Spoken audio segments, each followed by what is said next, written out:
High court की Gwalior bench ने एक मां द्वारा अपने बच्चे को लेकर लगाई गई बंदी प्रत्यक्षीकरण याचिका को खारिज कर दिया है। महिला का आरोप था कि उसके साथ ससुर और पति ने 7 साल के बेटे को अवैध रूप से अपने कब्जे में रखा हुआ है, जबकि उसका अपना फ्लैट है जहां वह अपने बच्चे के साथ आराम से रह सकती है। लेकिन कोर्ट ने जब महिला से उसकी आय के स्रोत के बारे में पूछा तो वह कोई जवाब नहीं दे सकी। कोर्ट ने उससे यह भी पूछा क्या वह इनकम टैक्स फाइल करती है, तो उसने मना कर दिया।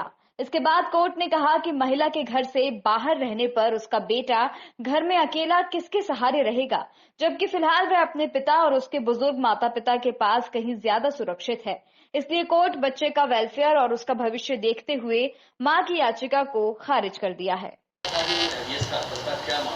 ये WP लगा था माननीय न्यायालय ग्वालियर हाई कोर्ट में, तो जो कि बच्चे की माता ने लगाया था। बच्चे की उम्र थी 7 इयर्स।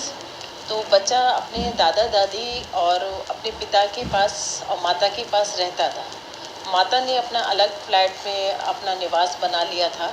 तो माता ये चाहती थी कि बच्चा दादा दादी से अलग होके और पिता से अलग होके मेरे कब्जे में आ जाए। तो इसलिए उस मैडम ने माननीय न्यायालय में एक WP फाइल किया था। WP में हैबियस कॉर्पस फाइल किया था कि अवैध रूप से मेरा बच्चा दादा दादी के कब्जे में है। माननीय न्यायालय ने उस पर सुना। रिस्पोंडेंट नंबर की तरफ से 4, 5, 6 की तरफ से मैं डॉक्टर अंजलि ज्ञानानी थी। तो उसमें माननीय न्यायालय ने 2 पॉइंटों पे निर्णय दिया अपना कि एक तो क्या वो सेल्फ डिपेंड नहीं थी, उसका कोई भी बिजनेस नहीं था, वो महिला आर्थिक रूप से सक्षम नहीं थी। पिता का जो व्यवसाय था उसमें वो होल्ड किए थी, जिसमें कि 3 बहनें थी, तीनों बहनों का शेयर था। माननीय न्यायालय ने ये क्वेरी किया पिटिशनर के एडवोकेट से, क्या आपने इनकम टैक्स पे किया है? तो उनकी तरफ से कुछ भी रिस्पॉन्ड नहीं दिया कि उन्होंने कभी भी इनकम टैक्स उसको पे नहीं किया था। और जब पिटीशन उन्होंने फाइल किया था तो पिटीशन में भी जो व्यवसाय था उसको वो नील लिखा था। तो माननीय न्यायालय ने 2 पॉइंटों पे किया। एक तो बच्चे का वेलफेयर देखा कि बच्चे का वेलफेयर दादा दादी और पिता के पास परिवार में, संयुक्त परिवार में बच्चे की परवरिश होगी। और माता जब उसको अकेले अपने पास रहेगी, वो जो भी शेयर वाला बिजनेस कर रही है वो जाएगी, तो नेचुरल है कि उसको लॉक करके जाएगी, तो बच्चे का डेवलपमेंट वहाँ पे नहीं हो पाएगा प्रॉपर।